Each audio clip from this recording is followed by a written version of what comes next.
আসসালামু আলাইকুম প্রিয় দর্শক, দূরের এবং কাছের দেশ এবং দেশের বাইরে যে যেখান থেকে ভিডিওটি দেখছেন, আশা করি সবাই আলহামদুলিল্লাহ ভালো আছেন। তো আজ নতুন দুইটি রেসিপি নিয়ে হাজির হয়ে গেলাম। আজকের রেসিপি শাক ভাজি আর আলু ভর্তা। তো ভিডিওটি ভালো লাগলে অবশ্যই চ্যানেলটি সাবস্ক্রাইব করতে ভুলবেন না। সবাই সাবস্ক্রাইব করে পাশে থাকবেন। তো চলেন মূল রেসিপিটা শুরু করা যাক। প্রথমে শাকটাকে আমি সুন্দর করে বেছে নিয়েছি, তারপরে ধুয়ে নিয়েছি। তো দেখেন আমার শাক, এখানে ডাঁটা শাক আর সেচি শাক আছে। তো এই পর্যায়ে এইখানে আমি নিয়ে নিয়েছি শুকনা মরিচ, পেঁয়াজ কুচি, রসুন কুচি আর কাঁচামরিচ ফালি। তো প্রথমে চুলাতে কড়াই বসিয়ে দিয়েছি, তারপরে দিয়ে দিলাম এখানে শাকটা দিয়ে একটু লবণ দিয়ে আমি ঢেকে দিব। ঢেকে কিছুক্ষণের জন্য সিদ্ধ করে নেব শাকটাকে। তো ফিরে আসলাম কিছুক্ষণ পর। তো দেখেন আমার শাকটা কিন্তু সেদ্ধ হয়ে গেছে। এই পর্যায়ে এরকম একটা কাঠি দিয়ে শাকটাকে সুন্দর করে লাড়াচাড়া করে এই পর্যায়ে এখানে দিয়ে দেব কিছু কাঁচামরিচ ফালি, রসুন কুচি আর পেঁয়াজ কুচি।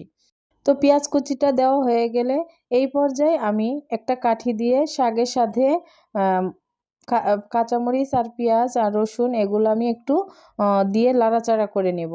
তো এইভাবে কাঠি দিয়ে লাড়াচাড়া করলে শাক ভাজিটা কিন্তু অনেক সুন্দর হয় আর ঝরঝরা হয়। তো আমার শাকটা কিন্তু দেখেন রেডি। এই পর্যায়ে আমি বাগার দিয়ে নেব। তো চুলাতে কড়াই বসিয়ে দিয়েছি। কড়াইটা গরম হয়ে গেলে দিয়ে দিব রান্নার রেগুলার তেল, আর দিয়ে দিব এখানে প্রথমে দিয়ে দিব পেঁয়াজ কুচি, তারপরে দিয়ে দিব রসুন কুচি। রসুন কুচি আর পেঁয়াজটা একটু হালকা ভাজা ভাজা হয়ে গেলে এখানে দিয়ে দিব শুকনো মরিচ। তো হয়ে গেছে আমার কিন্তু একটু কাঠি দিয়ে লাড়াচাড়া করে শাকটাকে ভালোভাবে নেড়ে চেড়ে মিশিয়ে এখন আমি একটা বাটিতে উঠিয়ে নেব। তো আমার শাক ভাজি কিন্তু রেডি।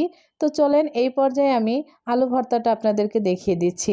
প্রথমে চুলাতে কড়াই বসিয়ে এখানে কয়েকটা আলু দিয়ে ঢাকনা দিয়ে ঢেকে পরিমাণ মতো পানি দিয়ে সেদ্ধ করে নিয়েছি। আর আমার কিন্তু আলুটার পানি যতটুক ছিল আমি কিন্তু পুরো পানিটাই চুলাতে শুকিয়ে নিয়েছি। তো আলুটা সেদ্ধ হয়ে গেলে এইভাবে ছুলে নিয়েছি। তারপরে এখানে কড়াই বসিয়ে দিলাম। কড়াই বসিয়ে এখানে দিয়ে দিব শুকনা মরিচ, ভালোভাবে টেলে নেব। তো শুকনা মরিচটা টালা হয়ে গেছে। তো এই পর্যায়ে আমি পাটা নিয়ে নিয়েছি। পাটাতে মরিচ নিলাম, তারপরে দিয়ে দিলাম লবণ দিয়ে একটু ভালোভাবে মরিচটাকে বেটে নিলাম। এই পর্যায়ে আস্তে আস্তে দুইটা বড় বড় পেঁয়াজ নিয়ে নিলাম, নিয়ে এইভাবে হালকাভাবে একটু বেটে নিলাম। তারপরে দিয়ে দিলাম কয়েকটা রসুন নের কোয়া দিয়ে বেটে নিলাম। দেওয়া হয়ে গেলে এই পর্যায়ে আরেকটা বাটা দিয়ে নেব। তো দেখেন আমার কিন্তু মরিচটা রেডি। এই পর্যায়ে ছুলে রেখেছিলাম আলুগুলা দিয়ে দিলাম, দিয়ে এইভাবে সুন্দর করে বেটে নিব, একটু মিহি করে বেটে নিব। তো আমার কিন্তু ভর্তাটা রেডি। এই পর্যায়ে আমি একটু সরিষার তেল দিয়ে ভালোভাবে হাত দিয়ে মেখে নিচ্ছি। তো সরিষার তেল ছাড়া ভর্তা তো কোনো মজা আসে না। তো আমার কিন্তু ভর্তা রেডি। এই পর্যায়ে আমি ভর্তাটা একটা বাটিতে উঠিয়ে নিচ্ছি। আর পাটার ভিতরে যে ভর্তাটা আছে এইখানে আমি ভাতটা মেখে একটু খেয়ে নিব। তো দেখেন আমার ভর্তা আর শাক ভাজি কেমন হইলো অবশ্যই কমেন্ট করে জানিয়ে যাবেন। আর আমার চ্যানেলটি সাবস্ক্রাইব করতে ভুলবেন না। সবাই পাশে থাকবেন। সবাই ভালো থাকবেন, সুস্থ থাকবেন। আল্লাহ হাফেজ।